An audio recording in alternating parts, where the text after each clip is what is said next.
This episode is sponsored by CarmelaMarie.com. Hey my people, for all natural hair products and skincare needs, hit up my girl at CarmelaMarie.com. All her products are all natural, made by the finest things on earth like avocado oil, cocoa butter, and honey. Use promo code 070413 for free shipping. Again, that's CarmelaMarie.com.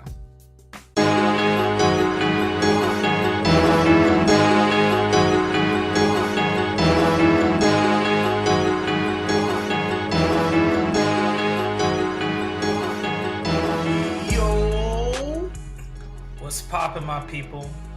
What's going on? How y'all doing? Welcome back to another episode of The Radical Latino. It's your gracious host, The Radical Latino. What's going on? How's y'all week?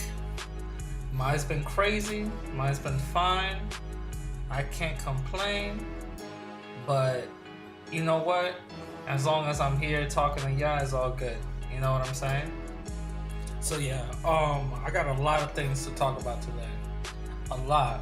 I want to talk about the whole Trayvon Martin documentary. I saw part 1 and I also saw part 2. I think it's a 5 or 6 part series, and I'm planning on covering it all separately after I give my review right now.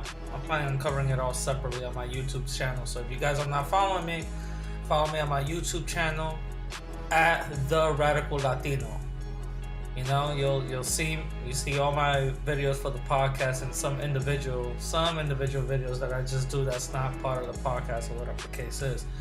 And I also saw the Blackkklasman. That joint was fucking fire. That shit was hot. There was a lot of, I put it on Twitter, there was a lot of deep little messages and meanings and you know what I'm saying? There was a lot of that. So I really am excited to just break it down. And then hopefully that's what I'm planning on doing. Just breaking it down or whatever. So I want to hit up the first story right now that I want to talk about. In LA, there was this white kid who was a part of a drive-by shooting, killing somebody. He was with 2 black people, and there was this, he was the getaway driver. I believe his name is Cameron Terrell. You know what I'm saying? And did you know that, mind you, somebody died? You know what I'm saying? Somebody died. He was a getaway driver. Somebody died. Did you know he got acquitted? This white kid got acquitted, and there's like headlines of saying, rich white 18-year-old kid who drove a getaway car during a murder of a black man acquitted of all charges. You know what I'm saying? And they keep on putting that emphasis of him being rich. Let me let y'all know, it has nothing with him being rich. It has everything to do with him being white. And the system of white supremacy is protecting him. You know why? Because if that was the case, how come the getaway driver for XXXTentacion's murder in jail right now? If that was the case, how come all these other people who get brought up in gang sweeps just because you said hi to the person you went to the store in jail right now? You know what I'm saying? There's these whole I know, especially in California, if you give someone, I think if you give someone gas money, you know what I'm saying, and you don't even know that they're gonna go into commit a murder, you get swept up. That's it. You're an accessory. You know what I mean? Like, this shit is crazy. It has nothing to do with him being rich, because if that was the case, Bill Cosby would be getting sentenced in jail. You know what I'm saying? It has to do with being rich. It has nothing to do with that. It has to do with him being white. And that's fucking insane. This proves that the system of white supremacy is, it's protecting these people. It's protecting their own. They don't go by the same rules. And this goes back to my previous episode. The law doesn't apply to us. These laws don't apply to us. It never did. It never did. These laws never apply to us. These laws are just there to keep us down so we could abide by them and not them. You know what I'm saying? They don't abide by these laws. They can literally go in a drive-by shooting, be the getaway driver, and they're totally fine. They could rape somebody unconscious and they'll be totally fine.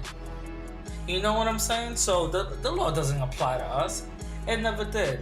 It never did apply to us. And this is basically proof. You guys, if you guys question this, then I'm questioning y'all. You know what I'm saying? I'm questioning y'all. If y'all question this, y'all could read the news article. Just look it up. But I got it on my Twitter. You know what I'm saying? Insane. This whole thing is insane. But you know, I'm gonna just go to the first topic, the Trayvon Martin documentary. It's for those who don't know, it's on BT, but I believe it's on Paramount Entertainment or whatever the case is. And I'm telling you, this is bringing back a lot of old feelings. Watching this documentary, you know what I'm saying? It's bringing back a lot of old feelings because there's a lot of people that I know that still feel like this is something that happened that was unjust. You know what I mean? A murderer got to walk away free due to the system of white supremacy. But just looking at it at part one, it touched based on that George Zimmerman never went to jail, you know, in the first place, because people, especially the lawmakers over there, were talking about stand your ground, stand your ground, stand your ground, stand your ground. You know what I'm saying? Stand your ground, all this other bullshit. And it has nothing to do, you know, they wasn't gonna get him locked up. But on the like, you know, there was no, you know, based on only his testimony, saying that he felt, you know, threatened, which everybody knew was bullshit. Everybody knew was bullshit, but they just took his word for it, you know? And when you start seeing on the second part where Trayvon Martin's family receives a 911 call, like they received a tape, and you actually, you know, you hearing the screams and then, you know, gunshot. And Trayvon Martin's dad, you know, they say in the documentary, he kept on pressing replay, like 60 something times. And he said it. He's like, listen, I know my son's voice. That's my son screaming for help. That's my son's voice. You know, still with that, George Zimmerman was not being arrested. It was still under the stand your ground, stand your ground, stand your ground. You know? And then it had to be Trayvon Martin's dad had to like really, you know, do some digging. And mind you, these are things that first of all, let me just get it straight. Before, when the whole Trayvon Martin thing happened, I knew about it, but I wasn't really on top of how I am now when certain things start developing. You know what I'm saying? I was still, you know, I was still lost, as some people would say, but I was still waking up. You know, I was waking up little by little, but I was still lost. I wasn't as deep as I am, you know, as you can say, as deep as I am now, as I woke as I am now. But you know, he did some investigation, found out he was talking to somebody over the phone. And when he was talking to somebody over the phone, he reached out and contacted, you know, his friend, Trayvon's friend, and saying that, yes, I was on the phone with him, and she told her account. And it's a completely different story for what Zimmerman said. And when they brought this person out to the limelight, and that's when everything started to ravel. That's when everything started to crumble. And they had to arrest Zimmerman, and they had to, you know, do all these other things because of her, you know, testimony. So from that to this, you know, everything, you know, this is I'm just saying part one and part two. You know what I'm saying? I'll do a better job in part 3, when it comes out. I'll do a better job in just going to the detail when this is just separate. But, yeah, so in part 2, you also see George Zimmerman's parents. A white dude married to a Latina. And mind you, George, everybody's saying, but George is Hispanic. He's not 100% Hispanic, he's half. He classifies himself as white. He always said it. He the nicest lad side. He even said it. I'm white. So, that, first of all, that Latin, I do not believe that white man, that's his father, did not teach him some anti-black racism, some anti-black ideology, because it doesn't come out of nowhere. I bet you $100 that his mom knows about it. She's probably in on it. You know what I'm saying? She's a little Latin bet wench right there. You feel me? For enabling this type of thing. Because if it happens anywhere else, they want to run this shit. This shit wouldn't happen. You know what I mean? But that's what it is. And that was very interesting. That was very interesting to actually see. But that was part 1 and part 2. Now, going back to what I'm very excited to talk about. The Blackkklasman. I saw that movie on, I believe, Friday. I believe Friday. I saw that movie on Friday. And it was amazing. It had a lot of nuances. It had a lot of little, hidden meanings. And by the way, this is gonna be spoiler all over. So if you guys haven't seen it, skip this shit all the way to almost the end of the podcast. You know what I'm saying? But this is gonna be spoilers, spoiler warning. You know what I'm saying? Spoiler warning. It's spoilers all over. So if y'all didn't see it, oh well. So the movie opens up with the Confederate history. A bunch of people laying down. And mind you, I seen this on Friday. I'm gonna forget a couple of names, okay? So you got the racist white dude in the front, talking all this white supremacy shit. We this is a state for us and all this other, just Confederate, you know what I'm saying? Just Confederate flags all over. And it's basically like somewhat the history. And he's just saying all this white supremacist shit, like this is a white country, blacks and all these other people shouldn't even be here. Something very interesting. He kept on he referred at a certain point to people as mongrels. Mongrels is very important because they call a lot of Latin people mongrels. If you guys ever seen, there was an interview with Univision with this black reporter talking to a Blackkklasman. She was going to be part of a cross burning that she was going to witness and stuff. She was interviewing them, and he said that because she's a black Latina, but she classifies herself as black, as she should, and he still saw, he still felt the hatred. You saw the hatred in his eyes, and he said, "You are not a human. You are a mongrel to me." That's very, very interesting.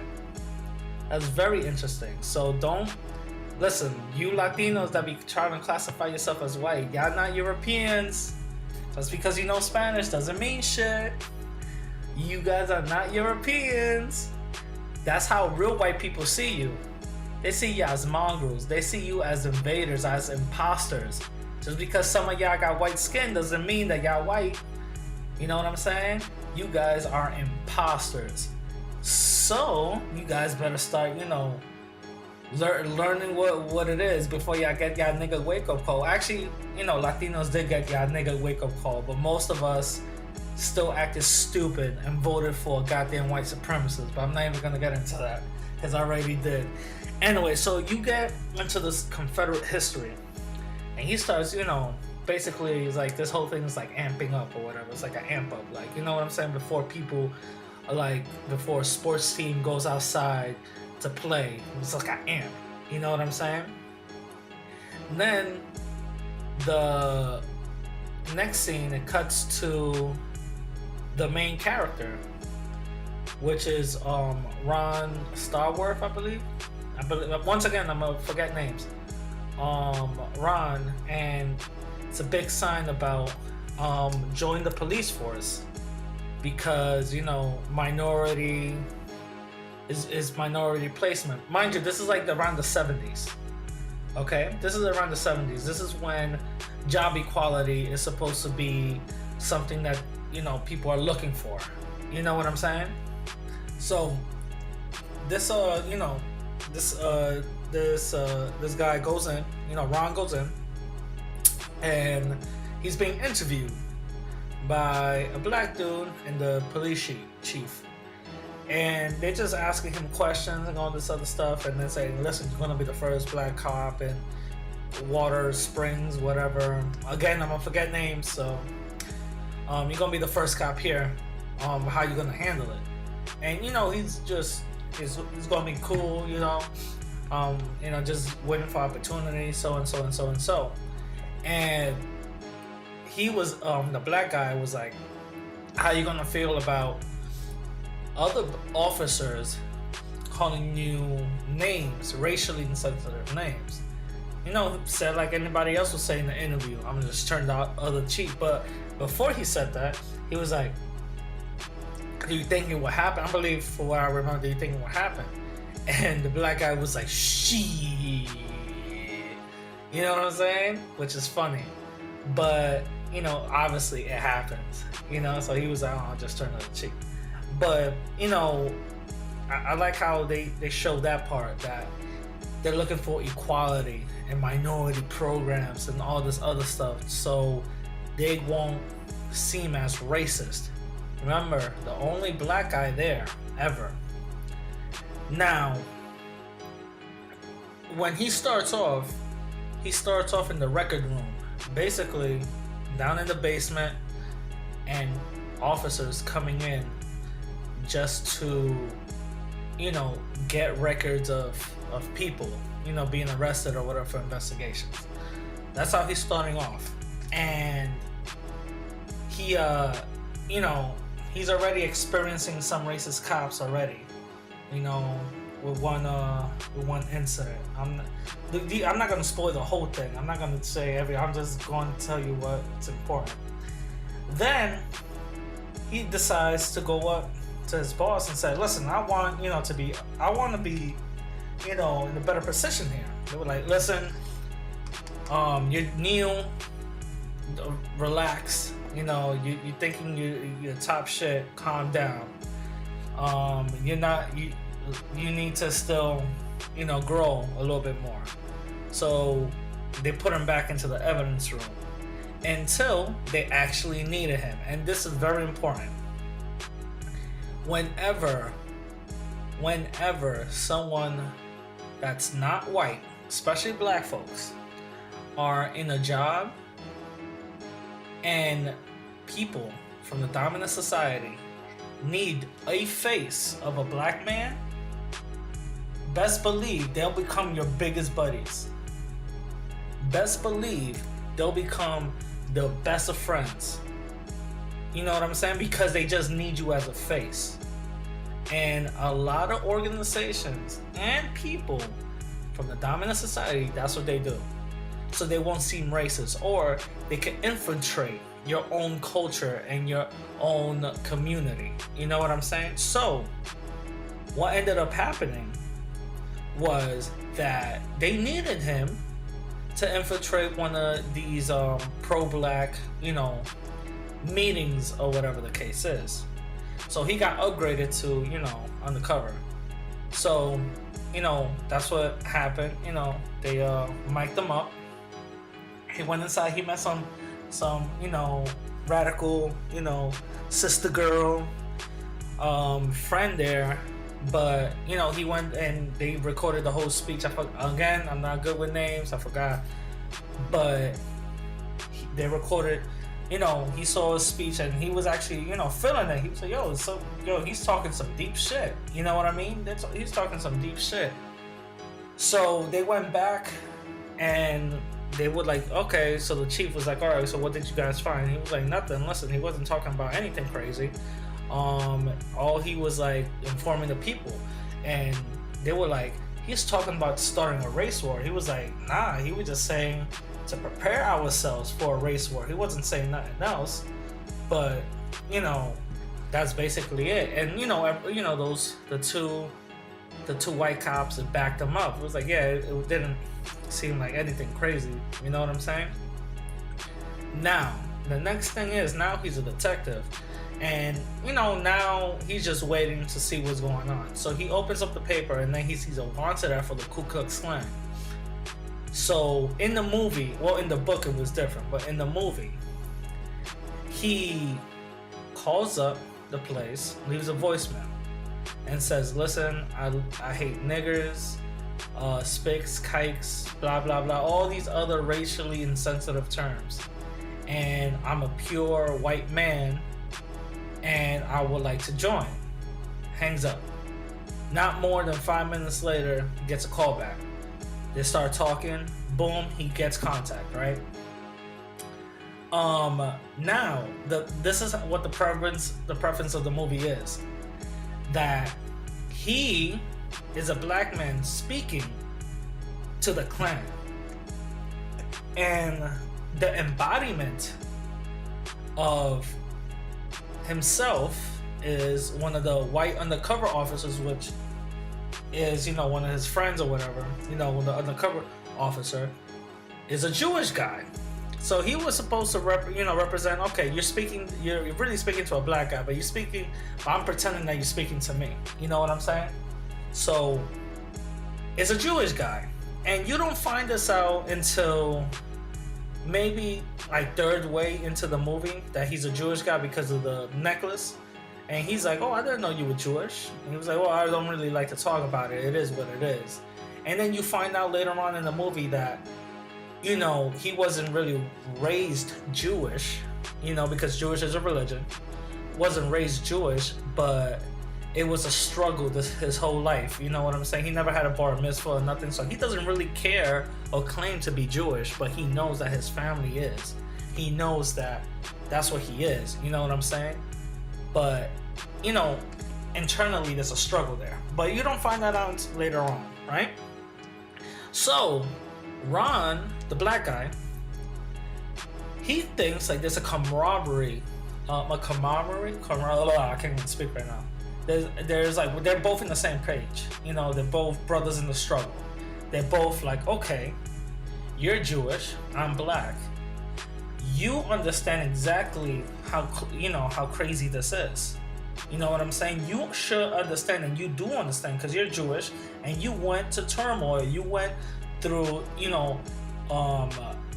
you've been oppressed, you've been, mistreated. So you should know exactly how I feel, and you should be having the same amount of energy, same amount of hatred towards these type of people as I do.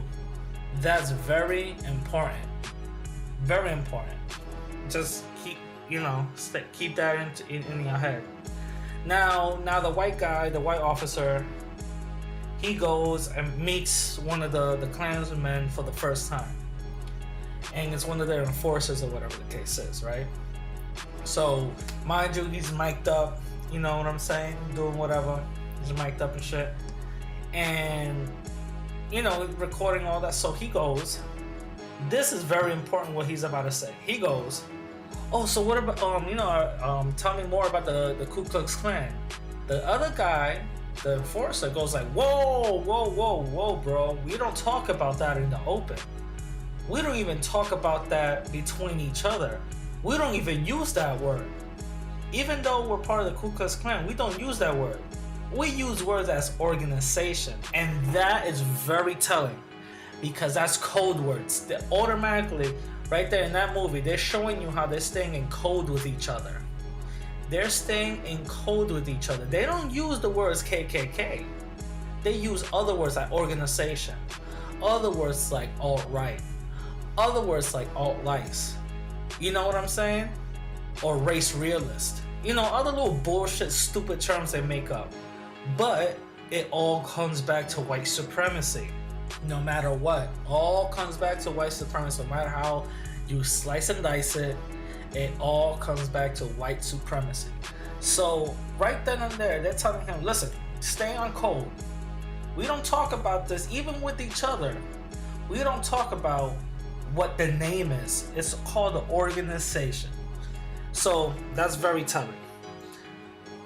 And also, they never talk about the individuals who are part of the membership, who are in other superior positions like police officers or law enforcement, higher ranking officers like in the military, or higher officials like in government. They keep all of that shit a secret. All of that shit a secret until you actually join, or not even. Most of them don't even know. You know what I'm saying? They keep all of that shit a secret, and that's very telling. So, fast forward through the movie. This part, Ron is waiting for his membership because already he got into the clan that say he's waiting for his membership. It's taking a while, so he calls, and David Duke, the head Grand Wizard. That's a stupid name, Grand Wizard. Are you fucking kidding me? It's on some Game of Thrones bullshit. Anyway, the Grand Wizard, David Duke, answers the phone and was like, "Hey, how can I help you? Listen, I'm looking for, the card, this and this and this." But then they make up a friendship. They actually start talking every day. Ron, the black guy, with David Duke, becomes an everyday thing, to the point where his membership passes and he gets his membership card saying lifelong member or whatever the case is. You know what I'm saying? Anyway, he starts talking on the phone. And at one point, the Ron character decides to tell David Duke a personal story about this black, mind you, he's pretending to be white, this black family that used to live across the street from him, and this black kid, and they were friends, but he kind of saw him as inferior, and he gave him a nickname, Butter Biscuit, and how they would make fun of him behind his back and call him Butter Biscuit, and he didn't know that was a derogatory term, and they would just call him Butter Biscuit. Now, when he's saying the story, the camera is panning to Ron's face, and you can see and you can tell that this is not just a story he's making up. This seems like it's a personal story. And throughout the whole time, David Duke is on the other line laughing his ass off. Now, this is very important. It might go over a lot of people's heads, but that word Butter Biscuit is extremely, extremely important.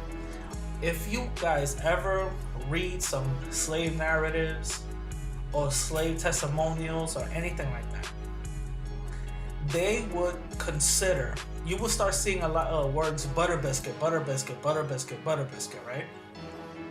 And you will end up finding out that Butter Biscuit was, during slavery, was a way of currency for themselves.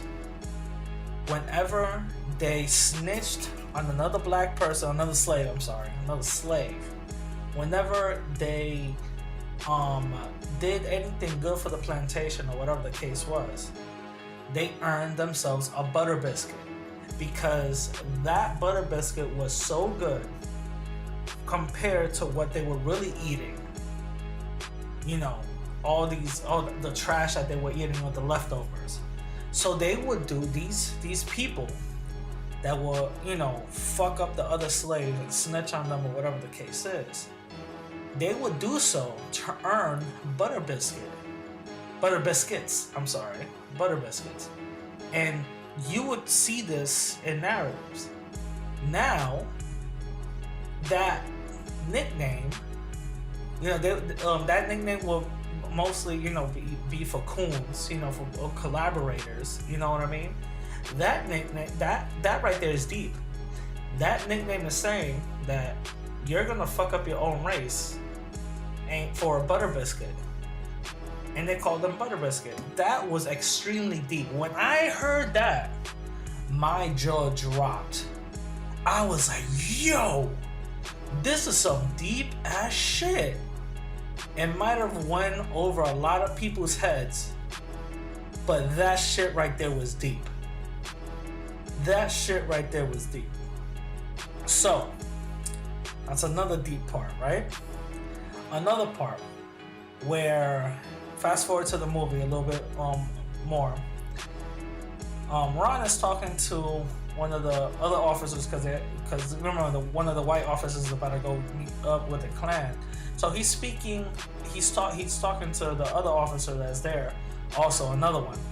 And he's like, hey, what's up with this, you know, racist cop or whatever?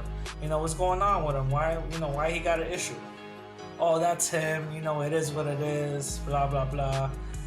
You know, he got issues like that. And there was a rumor that he shot a black kid in the face and he felt threatened. Huh? Hear that? He felt threatened. And Ron goes, why has nobody turned him in yet? One of the white cop goes, we do not turn in our own, our family. And Ron says, wow, that kind of sounds like another people that we know, talking about the KKK. That is very telling right there, because that's what's happening now. A lot of officers feel like that's a part of a community, part of a family. You know, you got my back and all this, like they're going to war. But they won't turn in their own, even though they know they're doing some fucked up shit. And that's something that has to stop. You know what I'm saying? Especially if you're in the Black and Latin community. If you see some fucked up shit going on, you better do something. You know, do what Edward Snowden did. Start leaking shit out. You know what I'm saying? But that was very telling right there. Another thing that they really harped on, the preservation of a white woman. How white women are precious. White women are precious. They shouldn't be touched by black men. They're precious, precious, precious things. That also was something that was harped on with Birth of a Nation. So they showed the original Birth of a Nation, which was basically, that film was idolizing, making the Klan heroes. That film right there was basically the marketing campaign and the backbone of the Klan that kind of made them look godlike. That film right there, Birth of a Nation, the original film, made the Klan look like fucking heroes. Made them look like the Avengers as it is right now. You know what I'm saying? And in that film, the storyline basically is the black guy, you know, black people, right? Cooning up that they cannot get enough of white women, and they're chasing white women down just to get to them. White women are running, falling off cliffs and all this other stuff, and these black men are just doing the same just to get them, because white women are so irresistible. Because if you really see them, they're all flat-chested with thin lips. Not all of them, don't get me wrong. There's some white women that be bad, you know, and you could cut all of that in the middle, because some of them are not even natural. But whatever, I'm not gonna get into that. But it harped on like how white women are so irresistible, and oh my god, we want y'all so bad, and all this other crazy shit. And that goes on to white women being precious and they shouldn't be touched by black men. You know what I'm saying? And another part of the movie was where they show David Duke and the Klan and all them, basically all the recruits getting initiated.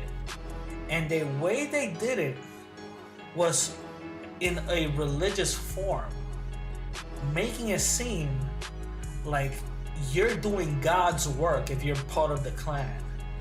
making it seem like this is holier than thou, making it seem like if you're part of the Klan, you are doing God's work. And that was very, very, very telling, because the psychology of that psychology of white supremacy being part of a religion is something so powerful. Because let's be honest, whenever you question somebody about their religious faith, you better go to war. It's something that people just will cut your throat over. You better not talk bad about my religion, my deity, my God. Especially Latin people who believe that God is white. Oh, hell no. Yeah, I dare you to go put that picture of Jesucristo down from the wall next to the door that with a bunch of little candles around. I dare you take that down. You won't get a chancleta in your face. You know what I'm saying? So white supremacy being part of a religion, and it's a religious thing, that is extremely telling. So that was another thing that I, caught on. That was another thing that was like, boom, this is crazy. Now, something that I skipped over that I'm gonna go back in the middle of the beginning of the film. The Ron character is talking to one of the other chiefs of police that's gonna be part of the investigation or whatever of the Klan. He said David Duke is cleaning up his appearance. He wants to appeal to a wider demographic of people, and he wants to use code words like immigration, America first, etc., etc., etc., etc. He doesn't want to use words like KKK or no one in America, you know what I'm saying? The cleansing. He doesn't want to use words like that. And this was very funny. The Ron character says, no one in America will ever let a KKK person in the White House. And the white cop says, coming from a black guy, that's very naive. What's happening now? Trump is in office, a noted white supremacist. Allegedly, his father was part of the Klan. Allegedly. He has history of practicing white supremacy amongst black people. One of his wives said that he used to read the book Mein Kampf, a Hitler book, before he went to bed. So he has a history of white supremacy. Has a history. So now fast forward all the way to the end of the movie. Everybody's arrested. Everything is done, right? Now, the wrong character is, sitting down at the table, and the girl that now his girlfriend, which is, the sister girl that we saw in the original film or whatever, it's with him now. And she was like, all right, now this is over, are you gonna leave the force or whatever the case is? That gets interrupted with a knock on the door. They both get their guns, right? Pointing it at the door. They open the door. Nothing, nobody's there. They go down the hallway, and the camera shows them, the hallway narrowing out with them going down the hallway. And the camera shows fire all the way in the distance while the camera zooms into the window what they're seeing. And what you see is a cross burning. Basically saying, you haven't changed anything. We're still here, we're still strong, and we're still gonna stay here. Basically, it was like, a little threat. Now, this is very important, and I don't know if a lot of people caught this. While the camera was showing the Klan doing the cross burning, they focused on one character in particular, with his eyes looking at the cross. Mind you, the investigation is over. The investigation is over. That's it. You shouldn't contact the client no more. It's over. They focus on a character looking at the cross burning. They just focus on his eyes. And they show, them throwing the torches in the middle. Focus on this person's eyes again. And then they focus on the cross. Then the camera goes from a tight undershot, basically panning up, showing under the hood. And what you see is the white undercover cop that helped Ron in that investigation with the hood on, being part of the Klan. Meaning that just because I helped you take down certain people, just because I'm Jewish, does not mean that I'm not white first. Meaning that most of what these people were saying, most of what these fuckers were saying, was hitting him home. Was saying that, hey, guess what? I actually resonate with you people. And this is not even become an undercover operation at this point. This is becoming something personal. This is becoming something that I see fit, that it really resonates with me. You know what I'm saying? And that's very telling. And something that I also saw, that from the Black Power struggle and the Black Power, people there, they were always meeting into these places where they wanted to wake people up and unifying all this other stuff. And the white supremacists were always meeting up in places where they're always training. They looked more organized. You had to pay dues. You had to do all these other things. And the black folks were just telling stories and talking about what they should be doing. And that is also very telling too. That's what we have to get on. We have to get on one code and one code only. We have to train. We have to constantly train amongst us. We have to also get into a military mindset where we have to say, listen, we all have to get on one code. We all have to unify here. I'm gonna be part of this black organization. I got to pay dues and all the, fund what you fighting for. You know what I'm saying? That's what I did see. And I noticed that.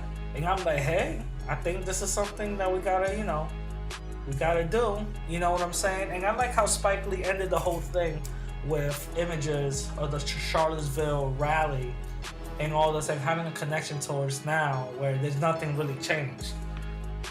You know what I'm saying? And I really like that part.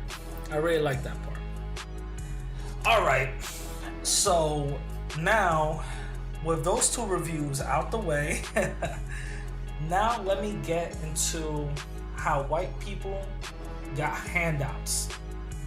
Now, how white people historically got handouts. The reason why I wanted to make this episode is because I actually recorded an Uber pool ride that I was having because I went to Brooklyn for that to see that little protest that they were doing in New York. I don't know if you guys know about it, but in New York, some Asian people beat up two black women, and one of them was a grandma for $5 nails. Asians are wilding out right now. They're little honorary white supremacists themselves. But anyway, they're protesting and stuff. So I was over there, showing my support, talking to people, networking and all that.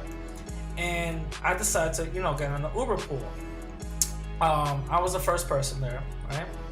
And the driver pulls up far away to pick up somebody else. I'm like, all right, it's an older, middle-aged white woman, right? I'm like, all right, whatever. This white woman decided to talk to me. So I'm like, all right, cool. And she decided to talk.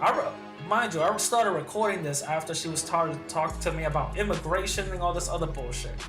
But anyway, fast forward, I'll actually edit the clip or whatever, and I'll put it on Instagram or something on YouTube. But the whole point is, she was talking about how her family came here with nothing.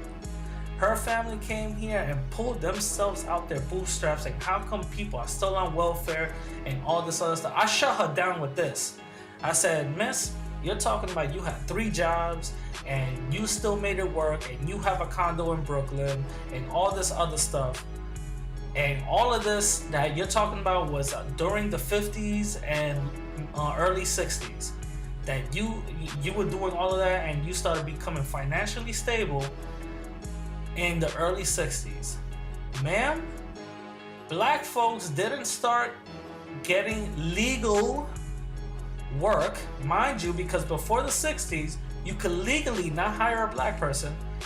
You know what I'm saying? Legally, you started getting people hired, black folks getting people hired after the 60s. So, if anything, you had a head start. That shut her stupid ass all the way up. She didn't know what to say about that. You know what I'm saying? And this is how we gotta learn to get with people. So, off of that conversation, I'm actually gonna get the clip up or whatever. But out of that conversation, that's the reason why I decided to make this episode. And I'm gonna show you guys a few times where white people historically got handouts and benefits and resources allotted to them. All right, so starting with number 1, the 1618 Headrights Act, or Headright System. What this 1618 Headright System did was give 15 acres of land for who is the head of the household. So if you were the head of the household, you get 50 acres of that land. It varied between 50, 100, sometimes even 1,000 acres. But all of this land was Indian territory. Why would they give out Indian territory? Well, the winners of a genocide, they would decide whatever to do with the land, correct? Anyway, for wealthy people, if they brought in slaves or indentured servants, they would get 50 acres of land per slave or indentured servant. So that only applied to wealthy people. That's why they would pack those boats so tight. You know what I'm saying? But remember, any head of the household, any head. So this even applied to immigrants, white immigrants that came over. Black people didn't benefit from this. Hell no, black people didn't benefit from this. This is 1618. The fuck you talking about? They were still slaves. But they didn't benefit from this. But yet this white woman told me that her parents came here, didn't get shit, right? Okay. The Headright Act, right? Head of the household. The other one, Homestead Act of 1862. The Homestead Act. So this also gave land to people.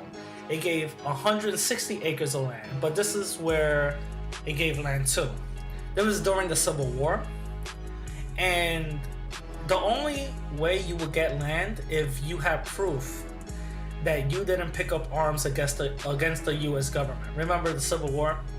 So basically, it was a way to undermine the South or undermine the Confederate rebel who was going against, the Confederacy, who was going against America.